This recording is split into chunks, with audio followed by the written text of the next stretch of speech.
যেমন হাদিস শরীফে এসে যদি একটা মানুষের নামাজ 1 রাকাত নামাজ 2 রাকাত না 1 রাকাত নামাজ যদি কবুল করা হয় সত্যিকারের আল্লাহর প্রেমে, আল্লাহ রসুল বলছে সেই 1 রাকাত নামাজ যদি আল্লাহ পাক কবুল করে, আসমান থেকে জমিন পর্যন্ত সরিষা সরিষা যে আমরা শস্য বলি, আর ভালো না বলে সরিষা, এই সরিষা আসমান থেকে ঢেলে দিলে এই জমিনে পড়বে এবং জমিন থেকে আসমান পর্যন্ত ডিবি হয়ে যত উঠতে যত সরিষা লাগবে এতটা পরিমাণ নেকি সেই ব্যক্তির আমল নামায় দিয়ে দেওয়া। ইস বুজুর্গ হাস্তি অন্দর ইয়াদিউন ইয়াদিউকুন ইয়াদিউকুন ইয়াদিউন আল্লাহুম্মা সাইয়্যিদানা মাওলানা মুহাম্মদ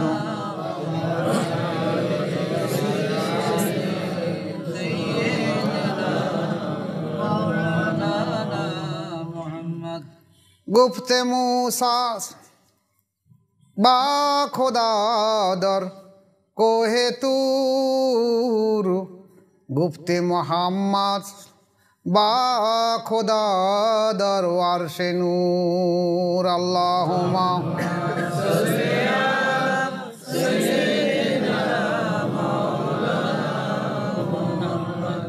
ওয়ালা আলি সাইয়্যিদিনা মাওলানা मुहम्मद। हुस्ने यूसुफ क्या बहार है, आशिक उसकी जुलाइखा, हुस्ने रसूल क्या बहार है, आशिक उसकी खुद खुदा अल्लाहुम्मा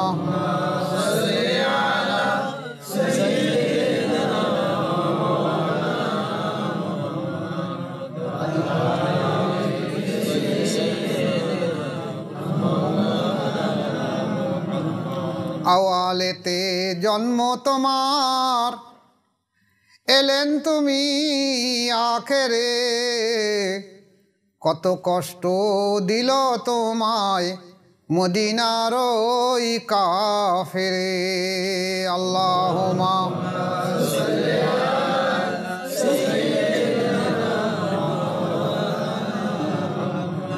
ওয়ালা আলি সাইয়্যিদিনা মাওলানা মুহাম্মদ।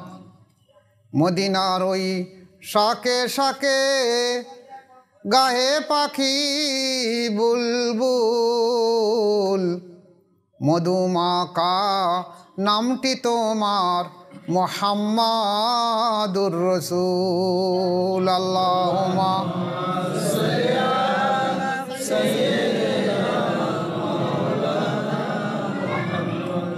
ওয়ালা আলি সাইয়্যিদিনা মাওলানা মুহাম্মদ।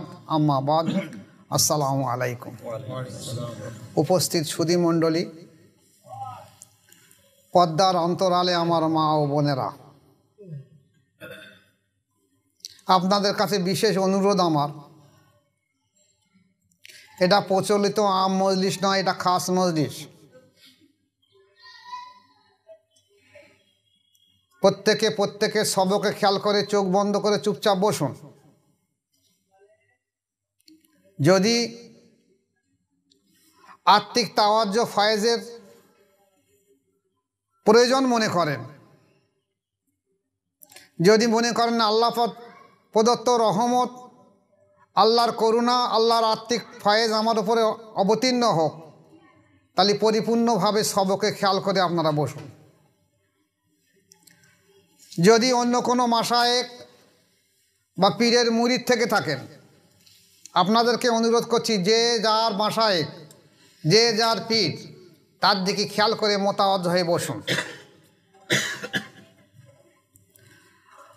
আজকের আসুন, আমাদের দেশে বিশেষ করে শীতের মৌসুমে আর হামেশায় এলাকায় এলাকায় জলসা হচ্ছে। আল্লাহ এবং আল্লাহ রসুলের কথা বলা, কোনো মতেই নিষেধ নয়, ভালো জিনিস। মজলিস করা ভালো জিনিস, দোয়ায় সদি খাওয়া ভালো জিনিস, মজলিসে সদি খাওয়া ভালো জিনিস।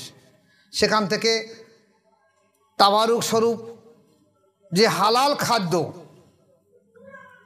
তাও মানুষের শেফা স্বরূপ হিসেবে বলা হয়েছে। কিন্তু যে জিনিসটার অভাব আমাদের, সেটাই আজ আমি আপনাদের বলে দিয়ে যাই। হয়তো আবার জীবনে দ্বিতীয়বার আসবো কিনা জানি না। যে মজলিসে আল্লাহ প্রদত্ত তাওয়াজ্জুহ ফয়েজ থাকবে, সেটাই হলো সঠিক মজলিস। এইটা সবসময় খেয়াল রেখে দেবেন। যে মজলিসে আল্লাহ প্রদত্ত তাওয়াজ্জুহ ফয়েজ থাকবে, সেটা হলো সঠিক মজলিস। আর যে মজলিসে আল্লাহ প্রদত্ত তাওয়াজ্জুহ ফয়েজ থাকবে না, সেটা সঠিক মজলিস নয়। সেই মজলিসে কোনো সময় রহমত বা বরকত অবতীর্ণ হয়নি এবং হবেও না। এইটা খেয়াল রেখে দেবেন, তাহলে আর জীবনে কোনো সময় আপনাদের কেউ হটিয়ে দিতে পারবে না বা বাজে মন্তব্য করতে পারবে না।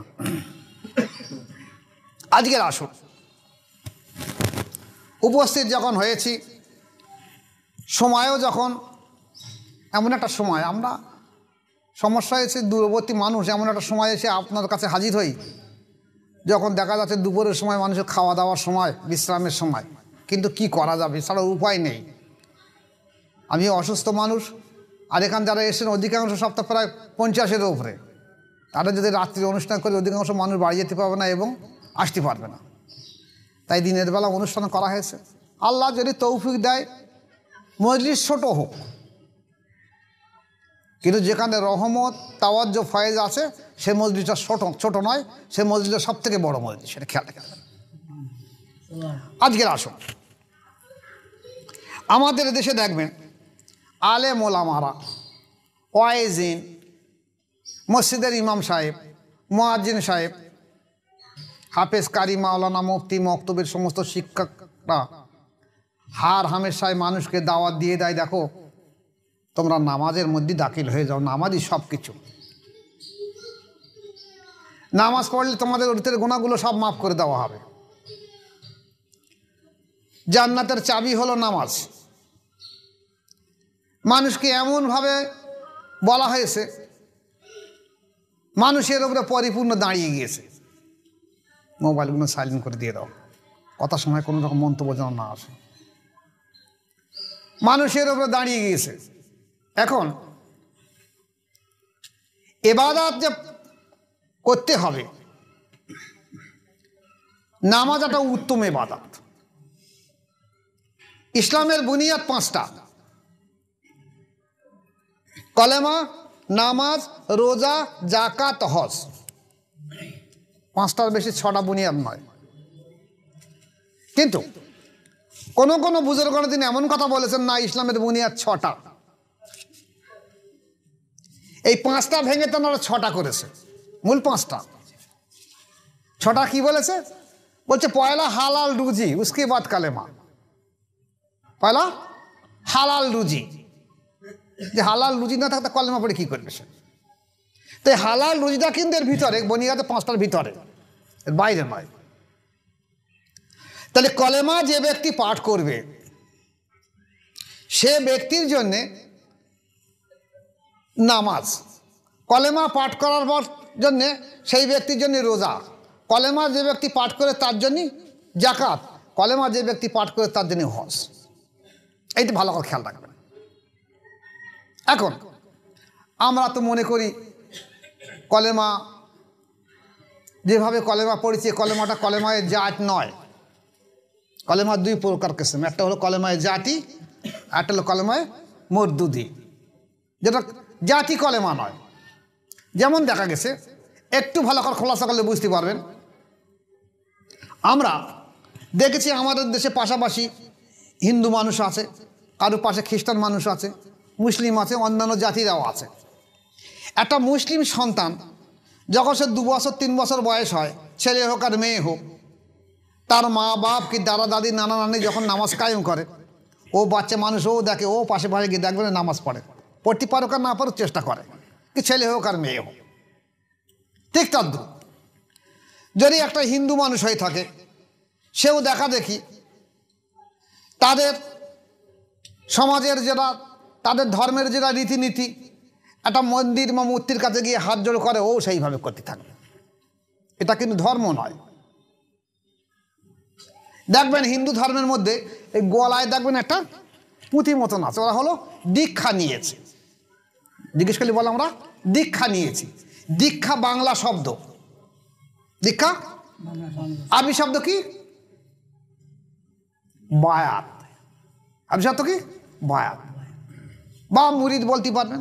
তা আমরা বায়াত আর মুরিদ বলি, কিন্তু এটা আমরা বাংলা বলছি না, বাংলা হবে কিন্তু দীক্ষা নেওয়া। তাহলে ওদের ধর্মেও যখন সে দীক্ষা গ্রহণ করতে যায় না গুরুর কাছে গিয়ে, তখন গুরু তাকে কিছু তসবিহ বা জিকির দিয়ে দিচ্ছে যে তুমি এই মোতাবেক চলবে আর এই জপ করবে সর্বসময়। ওই মালা জপ করা বলা হয়। খ্রিস্টান ধর্মে আছে, মুসলিম ধর্মেও আছে। আমাদের যেমন 6টা রিপু আছে, ওদেরও 6টা রিপু আছে। 6টা রিপু যেমন আমাদের চরিত্র পরিবর্তন করা, সংশোধন করার কথা বলা হয়েছে, ওদেরও 6টা রিপু সংশোধন করার কথা বলা হয়েছে। তাহলে 6টা রিপু সংশোধন করার পরে তার নাম হলো মানুষ। সব ধর্মে একই কথা বলা আছে। এবার আসুন আমি আমাদের ধর্মের কথা কিছু নিয়ে আলোচনা করি। আমরা ছোটবেলায় থেকে শিখে এসেছি নামাজ, এবং নামাজের দিকে আমরা তাকিদ দিয়েছে, নামাজ পড়ছি। কিন্তু নামাজ সম্পর্কে আল্লাহ পাক কি বলেছে দেখতে হবে। আমি একটা সাইডে নামাজের আলোচনা করে দেবো, সব সাইড সময় পাবো না। সূরা মাউন, কোরআন শরীফের শেষ 10টা সূরার মধ্যে একটা সূরা হলো সূরা মাউন। সূরা মাউনে কি বলা হয়েছে? আরাআইতাল্লাযী ইউকাযযিবু বিদ্দীন, এই সূরাটা। এই সূরার শেষে 3-4টি আয়াত এসেছে কি? ফাওয়াইলুল লিল মুসাল্লিন, মানে কি বলা হয়েছে? ফাওয়াইলুল লিল মুসাল্লিন, আল্লাহ পাক বলছে কি? দুর্ভোগ ওই মুসল্লিদের উপর, ওই নামাজিদের দুর্ভোগ।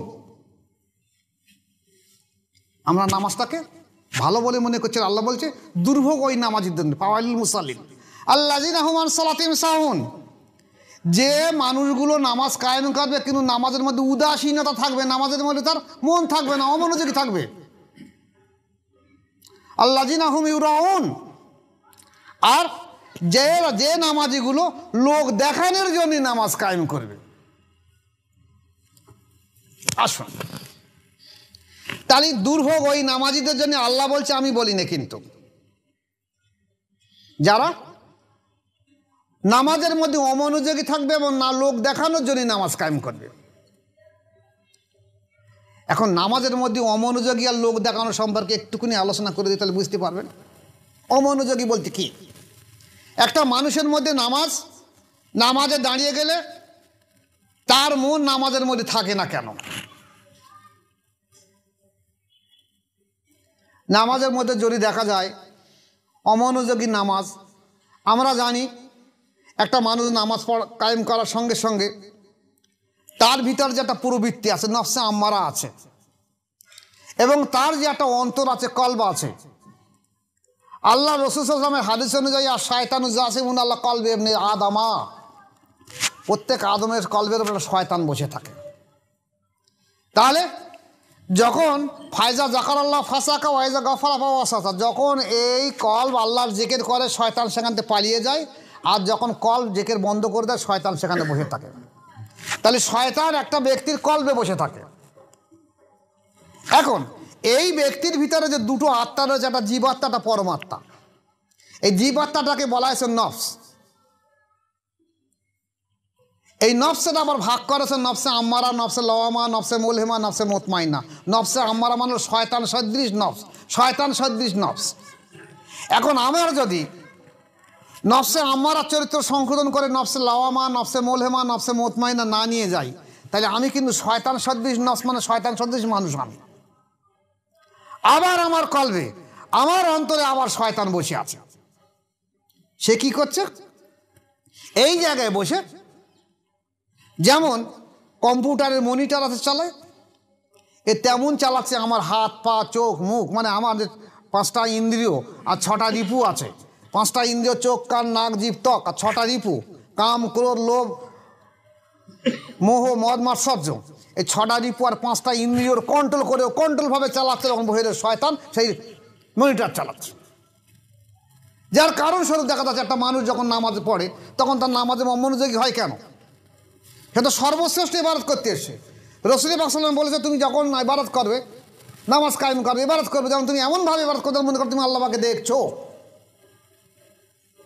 আপনি আসুন, যদি আপনি কোনো রাজদরবারে যান, যদি কোনো পীর মশাইয়ের কাছে যান, যদি কোনো হেডমাস্টারের কাছে যান, কোনো থানা ওসির কাছে যান, যদি তার সামনে দাঁড়িয়ে আপনি অন্য মনোযোগ হন, তার ধমক দেবে আপনাকে, এই বাবু তুমি আমার সামনে যদি কোন চেয়েছিস কেন, ওদিকে মন করছো কেন, আমার দিকে তাকাও, কি বলো তোমার সঙ্গে বলো। তাহলে আমরা আল্লাহ পাকের সামনে দাঁড়িয়ে আল্লাহ পাকের দিকে মন না দিয়ে অমনোযোগী হচ্ছে কেন? যার যেখানে ব্যথা যন্ত্রণা জ্বালা অভাব সুখ দুঃখ সেখানে তার মন চলে যাচ্ছে। যদি দেখা যায় কোনো ব্যক্তি আল্লাহ না করুক তার বাচ্চা বা মা বাপ স্ত্রী সন্তান সন্তান যদি হসপিটালে ভর্তি থাকে খুব এমার্জেন্সি বেডে, তখন নামাজ সে বাহ্যিকভাবে পড়বে কিন্তু মন তার সেখানে চলে যাবে, অস্থিরতা আসবে। যদি দেখা যায় কোনো ব্যক্তি কৃষি প্রধান এলাকায় হয়, আলির ধারে যদি গরু বা ছাগলের খোঁটা মেরে দিয়ে আসে, তার মন সেদিক চলে যাবে যে গরুটা ছাগলটা যদি দড়ি ছিঁড়ে পরের ফসল খায় সে বা কী বলবে, তাড়াতাড়ি আমি নামাজটা কায়েম করে চলে যাই। কারোর যদি খিদে পায় তাড়াতাড়ি সে নামাজ কায়েম করে ছুটে যাবে খাওয়ার জন্য। যদি কারোর বাড়ি চাল ডাল না থাকে তার অভাব মন সেদিক চলে যাবে যে আমার সংসারে চাল ডাল নেই, আমার কী হবে, কী খাওয়া দাওয়া হবে। যদি কেউ ব্যবসা বাণিজ্য করে তারও মন সেদিক চলে যাবে। আরও সুবিধে হলো ইমাম সাহেব যদি বড় কেরাত পড়েছে তাহলে মুসলিমরা কি করবে? যাদের অন্তর নেই কলব নেই, যার কল বা অন্তর আছে, ইমাম সাহেব যখন বড় কেরাত পড়বে কোরআন তেলাওয়াত করবে, তখন এই অন্তর বা কলবিওয়ালা ব্যক্তি যার যে লতিফায় সবক আছে সেই লতিফায় খেয়াল করে কোরআন তেলাওয়াত শুনবে, তাহলে তার লতিফা আস্তে আস্তে আস্তে আস্তে আরও ফয়েজের মাধ্যম দিয়ে আরও উন্নত হবে। আর যারা এসব বোঝে না সে কী করবে? ওই ইমামের পড়তে হয় তার পড়ে। আমি বরঞ্চ আমার মুদিখানার হিসেব করি, কে কে মাল নিয়ে গেছিল আমার ঠিক খেয়াল পড়ছে না, কার কাছে কত দেনা আছে, কার কাছে কবে যেতে হবে, কোন মালটা আনতে হবে, কোন মালটা টাকাটা দিতে হবে, এই বসে বসে সেই হিসেব করছে। এটা সবার অমনোযোগী নামাজ। আল্লাহ পাক বলছেন এদের জন্য দুর্ভোগ। আর একটা কি, যে নামাজের মধ্যে লোক দেখানো হয়, লোক দেখানো তো এমনি আসবে। একই অবস্থা, একটা মানুষ যদি বড় জমাতে নামাজ কায়েম করে, বিশেষ করে যদি একটা ভালো আলেম অন্য মজলিসে চলে যায়, সেখানে গিয়ে যদি বলে ভাই আপনি একটা হুজুর আপনার নামাজটা পড়িয়ে দেন, সে 3 তসবির জায়গায় 7 তসবি পড়বে, ডুবু করবে তা উঠছে না, সেজদা করছে তাও উঠছে না, খুব সুবি মানুষ দেখা যাচ্ছে। কিন্তু এই মানুষটা যখন বাড়ি নামাজ পড়ে দেখবেন কি করে, মুরগির টাবু ঠোঁকর মারে, তো আস্তে আস্তে ও আরও দ্রুত সেজদাতে উঠে আসবে। কারণ ওর নামাজের মধ্যে কি নেই? খুজু নেই, দর্শন নেই, ফিলোজফিটা বাতিল হয়ে গেছে, দর্শন বাতিল হয়ে গেছে, আর্থিক ফয়েজ নেই, আল্লাহ প্রদত্ত যে তাওয়াজ্জু ফয়েজ অন্তরে আসে, অন্তর সম্পর্কে সে ওয়াকিবহাল নয়। নফসের যে চরিত্র সংশোধন হবার কথা, নফসের চরিত্র সম্পর্কে সে বোঝে না, তার উপায় কি হবে? তাহলে এই জন্য আল্লাহ পাক বলছে দুর্ভোগ ওই নামাজিদের জন্য। এবার আসুন, এ চরিত্র আমাদের সবার ঘটবে,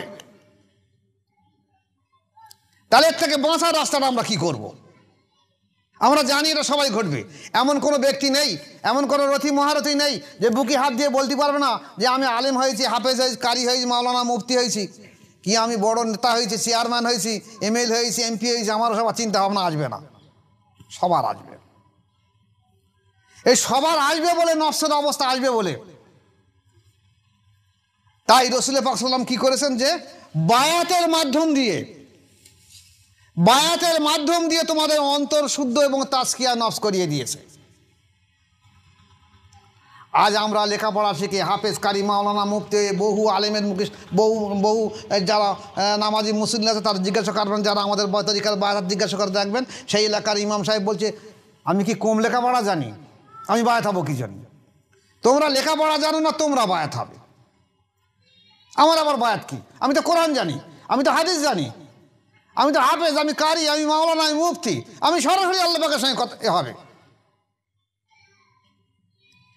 কোরআন যে সাক্ষী দিচ্ছে, বিসমিল্লাহির রহমানির রহিম, ইয়া আইয়ুহাল্লাযিনা আমানুত্তাকুল্লাহ ওয়াবতাগু ইলাইহিল ওয়াসিলা ওয়া জাহিদু ফি সাবিলিল্লাহি লাআল্লাকুম তুফলিহুন। হে ঈমানদাররা, ইয়া আইয়ুহাল্লাযিনা আমানুত্তাকুল্লাহ, হে ঈমানদাররা তোমরা আল্লাহকে ভয় করো, ওয়াবতাগু ইলাইহিল ওয়াসিলা, এবং আমার নৈকট্য অর্জন করার জন্য তোমরা ওসিলা তালাশ করো। তাহলে ওসিলা এখানে কি করবেন? কোরআনকে তুলে দিয়ে কোরআন শেখা হয়েছে, কোরআনকে তুলে দিয়ে কোরআন পড়া হচ্ছে। কোরআনকে নিয়েই যদি কোরআন কাটাছাড়া করা হয় তাহলে আর হবে কি করে? যার জন্য আমরা দেখেছি কি রাসূল পাক সাল্লাল্লাহু আলাইহি ওয়াসাল্লামের বিশ্বস্ত 4 জন খলিফা ছিল, আবু বকর সিদ্দিক রাদিয়াল্লাহু আনহু, ওমর ফারুক, ওসমান গনি, হযরত আলী রাদিয়াল্লাহু আনহু, 4 জন বিশ্বস্ত খলিফা ছিল। পরবর্তীকালে খেলাফত পেয়েছে। এছাড়া আরও যারা সব সাহাবা ছিল, এই বহু সাহাবা আল্লাহ রাসূলের কাছে বায়াত গ্রহণ করে অন্তঃশুদ্ধ তাজকিয়া নফস করে তারাও বায়াত করিয়ে দিয়েছে। যার জ্বলন্ত প্রমাণ হলো পৃথিবীর বুকে যত পীর মাশায়েখ আছে, প্রত্যেকটা পীর মাশায়েখকে দেখবেন হয় আবু বকর সিদ্দিক রাদিয়াল্লাহু আনহুর নাম থেকে সিঁড়ি বেরিয়ে এসছে, নয় ওমর ফারুক রাদিয়াল্লাহু আনহু সিঁড়ি বেরিয়ে এসছে, নয় আল্লাহ থেকে সিঁড়ি বেরিয়ে এসছে। তাহলে তারা যে তরিকা করেছে এইটি তার প্রমাণ সিলসিলা বা সিঁড়ি। তাহলে তারা করেছে, আপনি করবেন না, কারণ তাদের থেকে কি আপনি বেশি আলেম হয়েছেন? তারা আল্লাহ রসুলের সোহবত পেয়েছে, রসুল সাল্লামকে দেখেছে, রসুল সাল্লামের কাছে তাহাজ্জুদ ফয়েজ পেয়েছে, তাকে ভালোবেসেছে, শ্রদ্ধা করেছে। যেমন বড় পীর আব্দুল কাদের জিলানী রহমতুল্লাহকে বলা হয়েছিল যে আপনি এই জমানার সর্বশ্রেষ্ঠ ওলি মানুষ। আর মুআবিয়া রাদিয়াল্লাহু আনহু শেষ সময়ের দিকে বায়াত গ্রহণ করেছে রাসূল সাল্লাল্লাহু আলাইহি ওয়াসাল্লামের কাছে। তাহলে আপনার সম্মান নজর বড় না মুআবিয়ার তোর সম্মান নজর বড়?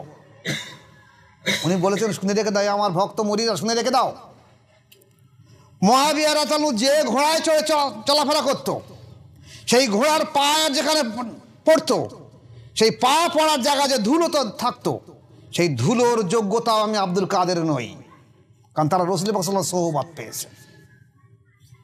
তাহলে তাদের সোহবত পেয়ে তারা তরিকা করেছে, আপনি তরিকা করবেন না কেন? আজকের আসুন, আমাদের উপমহাদেশ পাকিস্তান, বাংলাদেশ, ভারতবর্ষ, এই উপমহাদেশের অধিকাংশ মানুষ তারা হানাফি মযহাব মেনে চলে। শাফি, মালিকি, হাম্বলি আছে, কিন্তু অধিকাংশ মানুষ হানাফি মযহাব। আজ আবার দেখা যাচ্ছে নতুন করে ফাতনা তৈরি হচ্ছে, যে ফাতনাগুলো ছিল ৭২টা দল, তার শাখা পোশাকে আবার নিত্য নতুন ফাতনা তৈরি হচ্ছে। তারা কেউ কেউ বলছে আমরা মযহাব মানবো কেন? আর 1400 বছর ধরে ওলামায়ে দ্বীন বলি না মানবো না কেন, আজকে বলছে মানবো কেন? তাহলে কোরআন হাদিস আমরা ভালো বুঝি না, তারা বুঝেছে আগে।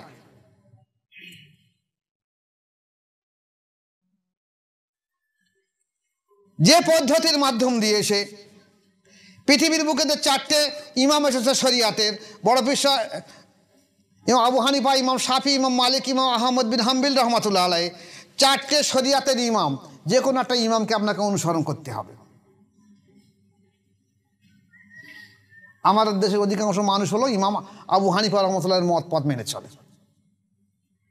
তাহলে আপনি আসুন, ইমাম আবু হানিফা রহমাতুল্লাহের বায়াত হয়েছিলেন কেন তাই বলুন। ইনি বায়াত হয়েছিলেন এবং পীর সাহেব হয়েছিলেন, খেলাফত পেয়েছিলেন এবং বায়াতও করিয়েছে, পীর মুরিদিও করেছিলেন। এই ইমাম আবু হানিফা রহমাতুল্লাহ পীর সাহেব ছিলেন ইমাম জাফর সাদেক এবং ইমাম বাকের রহমাতুল্লাহ আলাইহি। তখন উনি বড় স্বনামধন্য আলেম এবং ইমাম, উনি বলেছিলেন, আমার কেতাব বোধহয় আমার ব্যাগের মধ্যে আছে, আকিদার কেতাব। উনি বলেছিলেন যে পৃথিবীর মধ্যে সর্বশ্রেষ্ঠ প্রথম যে হাদিসটা লিপিবদ্ধ হয় কেতাব আকারে, ওনার কেতাব বোধহয় আমার ব্যাগের মধ্যে আছে, পরে দেখাতে আলোচনা করছি। তো উনি বলেছিলেন যে আমি যদি জাফর সাদেক এবং বাকির রহমতুল্লাহর কাছে 2 বছর বায়াত হয়ে তাদেরকে অনুসরণ করে আমার অন্তঃশুদ্ধ এবং তাজকিয়া নফস না করতাম, তাহলে আমি আবু হানিফা, আমি জাহান্নামী হয়ে যেতাম। যাকে আমরা সারা বিশ্বের সর্বশ্রেষ্ঠ ইমাম, ইমামে আজম বলছি। আজম মানে বড়, ইমামে আজম মানে বড় ইমাম। তিনি বলছে যদি আমি 2 বছর ধরে কোনো একটা মাশায়ের কাছে বায়াত গ্রহণ করে অন্তঃশুদ্ধ তাজকিয়া নফস না করতাম, তাহলে আমি জাহান্নামী হয়ে যেতাম। আপনি কি তার থেকে বড় ইমাম হয়েছেন, বড় আলেম হয়েছেন, বড় হাফেজ, বড় কারি, বড় মাওলানা, বড় মুফতি? আসুন, ইমাম শাফি রহমাতুল্লাহ আলাইহি, ওনার পীর ছিল হাসান বিন সাইবানি রহমাতুল্লাহ আলাইহি, মোহাম্মদ বিন হাসান সাইবানি রহমাতুল্লাহ আলাইহি, উনিও বাদ করেছেন। ইমাম মালিক রহমাতুল্লাহ পীর ছিলেন বিশতে হাফি রহমাতুল্লাহ আলাইহি। ইমাম মালিক রহমাতুল্লাহ পীর ছিলেন জাফর সাদেক রহমাতুল্লাহ, ভুল কথা। ইমাম আহমদ বিন হাম্বল রহমাতুল্লাহ পীর ছিলেন বিশতে হাফি রহমাতুল্লাহ আলাইহি। তাহলে 4টে শরিয়াতের ইমাম, 4 জনের মাশায়েখ, পীর মাশায়েখ ছিল। আপনি যাবেন কোথায়? যদি বলেন আমি ইমাম মানবো না, সে এক আলাদা কথা। আপনি অনেক কিছু না মানতে পারেন। আপনি যদি মনে করেন আমি মসজিদে যাবো না, বাড়ি নামাজ পড়বো, আমি বাড়ি জুম্মা করবো, বাড়ি ঈদ করবো, বাড়ি করবো, আপনার ইচ্ছা। এমন একদিন আসবে, এমন হবে, ঘটবে। মানুষ তো বিভ্রান্তের মধ্যে জড়িয়ে পড়ছে। এই বিভ্রান্তের জ্বরটা ছাড়াবে কারা? যাদের দায়িত্ব ছিল সেই ওলামারা, তারাই আজ উল্টো পথে চলতে চাচ্ছে। তারাই বলছে বায়াতের প্রয়োজন নেই। আসুন, শরিয়াতের পাশাপাশি তরিকার 4টে ইমাম এসেছে। বড় পীর আব্দুল কাদের জিলানী রহমাতুল্লাহ আলাইহি কাদেরিয়া তরিকা এনেছে। খাজা মঈনুদ্দিন চিশতি রহমাতুল্লাহ আলাইহি চিশতিয়া তরিকা এনেছে। বাহাউদ্দিন নকশবন্দি রহমাতুল্লাহ নকশবন্দি তরিকা এনেছে। আর মোজাদ্দেদ আলফেসানি আহমদ ফারুক সেদিন রহমাতুল্লাহ আলাইহি এবং ওনার ছেলে মাসুম বিল্লাহ রহমাতুল্লাহ মোজাদ্দেদ তরিকা এনেছে। তাহলে বড় পীর আব্দুল কাদের জিলানী রহমাতুল্লাহ আলাইহি, ওনার মাশায়েখ ছিল আবু সাঈদ মাখজুমি রহমাতুল্লাহ আলাইহি। আপনারা বহু মজলিসে, বহু ওয়াজের মজলিস শুনে থাকবেন যে বড় পীর সাহেব উনি অলি হয়েই জন্মেছেন মারপিট থেকে। তাহলে ওনার বায়াত আবার কি প্রয়োজন পড়ছে? উনিও বায়াত হয়েছেন, উনি একটা মুর্শিদ ধরেছেন। মুর্শিদ ওনাকে কামালাত দিয়ে, পূর্ণতা দিয়ে, খেলাফত দিয়ে, পীর বানিয়ে দিয়ে ছেড়ে দিয়েছেন। আসার আমাদের দেশে সব লাগে না। কেউ এসে মাথায় পাগড়ি পরে দিয়ে পীর সাহেব সাজিয়ে যাচ্ছে, কেউ এসে একটা হাজির রুমাল গলায় পরে দিয়ে পীর সাহেব সাজিয়ে যাচ্ছে। এটা তরিকত বহির্ভূত জিনিস। তরিকত আসতে গেলে এইভাবে আসতে হবে আপনাকে, যে আপনি কোনো মাশায়েখের কাছে বায়াত গ্রহণ করবেন, সেই মাশায়েখ আপনার নফসের তাজকিয়া করে দিয়ে, কল শুদ্ধ করে দিয়ে, নফসে আম্মারা থেকে নফসে মুতমাইন্না করে দিয়ে, আপনাকে আল্লাহ পাক হাতে সুপর্দ করে দিয়ে আপনাকে দায়িত্ব দিয়ে দেবে যে আমি আপনাকে খেলাফত দিলাম, দায়িত্ব দিলাম, এই পথহারা মানুষগুলোকে আপনি পথ দেখান। সেই হলো পীর সাহেব। পীর সাহেব হাটে বিক্রি হয় না, মজলিস উঠে মাথা পাগড়ি পড়লে পীর সাহেব হয় না। আসুন, খাজা মঈনুদ্দিন চিশতি রহমাতুল্লাহ আলাইহি, ওনার পীর সাহেব ছিলেন উসমান হারুনি রহমাতুল্লাহ আলাইহি, চিশতিয়া তরিকা। বাহাউদ্দিন নকশবন্দি রহমাতুল্লাহ, ওনার পীর সাহেব ছিলেন আমির কুলাল রহমাতুল্লাহ আলাইহি। আর মোজাদ্দেদ আলফেসানি আহমদ ফারুক সেরহিন রহমাতুল্লাহ পীর সাহেব ছিলেন আব্বা আহাদ রহমাতুল্লাহ আলাইহি এবং রাশিয়া থেকে আগত খাজা বাকি বিল্লাহ রহমাতুল্লাহ আলাইহি। এবার আসুন, তাহলে শরিয়াতের 4টে ইমাম যদি তারা বায়াত গ্রহণ করে পীরের কাছ থেকে খেলাফত নিয়ে চলতে পারে, দিনের দাওয়াত দিতে পারে, তরিকারের 4টে ইমাম তারাও বায়াত গ্রহণ করে পীরের কাছে খেলাফত নিয়ে তারা দিনের দাওয়াত পৌঁছে দিয়ে দিয়েছে। আপনি আমি যে দাওয়াত পৌঁছে দিচ্ছি, আমরা যদি তরিকার কাজ করে অন্তঃশুদ্ধ তাজকিয়া নফস করতে পারতাম এবং মানুষকে এই দাওয়াত দিতে পারতাম, তাহলে এই মুসল্লিদের আর আল্লাহ পাকের ওপরে এই লানত আসতো না। এই মুসল্লিদের আল্লাহ পাকে আর এই কথা বলতো না যে দুর্ভোগ ওই নামাজিদের জন্যে। এরা যখন বায়াত গ্রহণ করে কলবের অনুভূতি এনে নফসের তাজকিয়া করার জন্য কঠোর সাধ্য সাধনা করত, তখন নামাজে দাঁড়িয়ে তার অন্তরের দিকে খেয়াল করে আল্লাহু আকবার বলে নিয়ত বেঁধে দিত, তখন সে ব্যবসার হিসেব করতো না। একই নামাজি একজন আলেম হাফেজ কারি মাওলানা মুফতি বারে বারে বলে যাচ্ছে, দেখো হযরত আলী রাদিয়াল্লাহু আনহু নামাজ সম্পর্কে বলা হয়েছে যে উনি যখন সে নামাজ পায়ে তীর বিদ্ধ হয়েছে উনি তখন নামাজের মাধ্যমে রাসূল পাক সাল্লাল্লাহু আলাইহি ওয়াসাল্লাম নামাজের সময় তীর বার করবে। নামাজের সময় তীর বার করলে তো আমার কিছু বুঝিয়ে আসি না যে তীর বার করেছে। ইতিহাস এমনভাবে দিয়েছে তীর উনার এই পায়ের হাঁটুর নিচে যে মাংস জায়গা আছে ওই জায়গায় তীর বিদ্ধ হয়েছে। বার করতে উনি চিল্লাচ্ছে, তখন রাসূল পাক সাল্লাল্লাহু আলাইহি ওয়াসাল্লাম বলে, দেখো যখন নামাজ পড়ে দেবে, আলী নামাজ পড়ে যাবে, নামাজে দাঁড়িয়ে যাবে, সেই সময় তোমরা তীর বার করে দেবে। উনি নামাজে দাঁড়িয়ে গেছেন, আল্লাহ পাকের সঙ্গে এমন ফানায় লীন হয়ে গেছেন, সাহাবারা পাশ থেকে তীর বার করেছে, পায়ে ব্যান্ডেজ বেঁধে দিয়েছে, দিয়ে পাশে দাঁড়িয়ে আছে। উনি নামাজ থেকে ফারাগাতে সালাম ফিরিয়ে পাশে ফিরিয়ে দেখে যারা বসে বলো, ও তোমরা তাহলে তীর বার করতে এসছো? বলে পাশে লাভ দিয়ে পড়ে, তোমরা তীর বার করবে? জানো তো তীর বার করলে যন্ত্রণা হবে। বলছে, হুজুর আপনি আপনার পাড়া দেখেন আপনার তীর বার করা হয়ে গেছে। বলে, কখন? বলে, আপনি যখন নামাজ পড়ছিলেন তখন, যখন আপনি কিরাত পড়ছিলেন সেই সময় আমরা তীর বার করে নিয়ে গেছি। তাহলে একটা তীর বার করা আছে, ব্যান্ডেজ বাঁধা আছে, কিচ্ছু বুঝতে পারি না।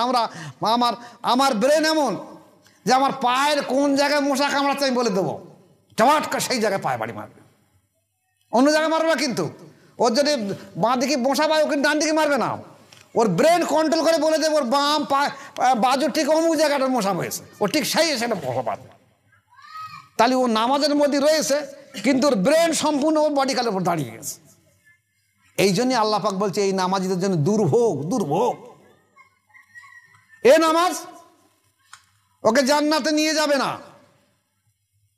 আল্লাহ রাসূল বলছেন, দেখো যে নামাজ আল্লাহ পাকের দরবারে কবুল হবে সেই নামাজ কাল কিয়ামতের ময়দানে আল্লাহ পাকের কাছে তার নিজের জবান দিয়ে আল্লাহর কাছে হাত তুলবে, আল্লাহ পাক আমার এই নামাজকে ও হেফাজত করেছে।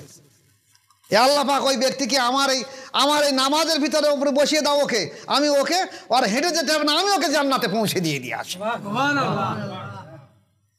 আর আল্লাহ রাসূলের মধ্যে যে নামাজ আপনি আল্লাহর কাছে পৌঁছাতে পারলেন না, অমনোযোগী, লোক দেখানো নামাজ, রিয়ামূলক নামাজ, নফসে আম্মারা প্রদত্ত নামাজ, যে নামাজ আল্লাহ পাকের কাছে পৌঁছায়নি সেই নামাজ আল্লাহ রাসূল বলেন নামাজটা নোংরা আকৃতি করে কাল কিয়ামতের ময়দানে এই নামাজের মুখে ছুঁড়ে ছুঁড়ে মারা হবে।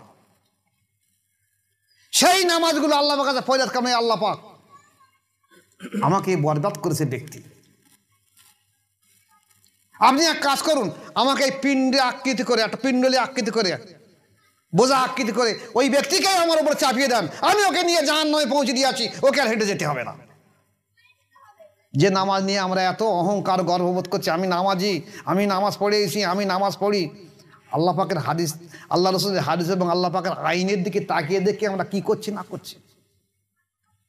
তাহলে এই জায়গায় যদি আপনি সংশোধন করতে চান, আপনার যদি মনে করেন যে আমি সত্যিকারের নামাজি হব, আল্লাহ পাকের সঙ্গে ফানা বাঁকায় মশগুল হয়ে থাকবো, তাহলে আপনাকে অবশ্যই কোনো না কোনো মাসের কাছে বায়াত গ্রহণ করতে হবে। যেমন 4 তরিকাত শরিয়াতের ইমাম তরিকাতের ইমাম হয়েছে এবং তামাম সাহাবায়ে কেরাম রাদিয়াল্লাহু তাআলা আনহুগণ আল্লাহ রাসূলের সঙ্গে বায়াত গ্রহণ করেছে এবং নফসে আম্মারা থেকে নফসে মুতমাইন্না সংশোধন করেছে। যদি এই পদ্ধতি না আসে তাহলে মানুষের জন্য সত্যি বড় দুর্ভোগ, সত্যি বড় দুর্ভোগ। আমি দোয়া রাখি, হয়তো আগামীতে আবার এখানে আসতে পারবো কিনা আমি জানি না, আমি দোয়া রাখি আল্লাহ পাক অন্তত যেন আমাদের এবং যারা এই আলোচনা শুনবে তাদেরকেও আল্লাহ পাক যেন তৌফিক দেয় যে কোনো না কোনো মাশায়েখে সোহবত এখতিয়ার করে নফসে আম্মারা চরিত্র করে নফসে মুতমাইন্না করে যেন নামাজটাকে সঠিকভাবে যে তরতিবের সঙ্গে নামাজের কথা বলা হয়েছে সেই তরতিবের মাধ্যমে নামাজ কায়েম করে উঠতে পারি। যেমন হাদিস শরীফে এসে যদি একটা মানুষের নামাজ 1 রাকাত নামাজ, 2 রাকাত না, 1 রাকাত নামাজ যদি কবুল করা হয় সত্যিকারের আল্লাহর প্রেমে, আল্লাহ রাসূল বলছে সেই 1 রাকাত নামাজ যদি আল্লাহ পাক কবুল করে, আসমান থেকে জমিন পর্যন্ত সরিষা যে আমরা শস্য বলি, আর ভালো না বলে সরিষা, এই সরিষা আসমান থেকে ঢেলে দিলে এই জমিনে পড়বে এবং জমিন থেকে আসমান পর্যন্ত ডিবি হয়ে যেতে উঠতে যত সরিষা লাগবে, এতটা পরিমাণ নেকি সেই ব্যক্তির আমল নামায় দিয়ে দেওয়া হবে। তো একটার দাম না, সরিষার এ হলো ঢেলে দিলে সরিয়ে যাবে, ও সোজা হতে পারে না। তাহলে কত সরিষা লাগবে যদি একটা রাখার নামাজ সঠিকভাবে আল্লাহ পাকের উপর সন্তুষ্টি নির্ভর করে নামাজ কায়েম করতে পারি। আর না হলে নামাজে কিন্তু বড় দুর্ভোগ। নামাজই আপনাকে যেমন জান্নাতে নিয়ে যাবে, নামাজ আপনাকে তেমন জাহান্নামে নিয়ে যাবে। আল্লাহ পাক তৌফিক দেখে আমাদেরকে বোঝা, আমল করা এবং এর উপরে টিকে থাকা। ওয়া মা আলাইনা ইল্লাল বালাগ। আসসালামু আলাইকুম ওয়া রাহমাতুল্লাহি ওয়া বারাকাতুহু।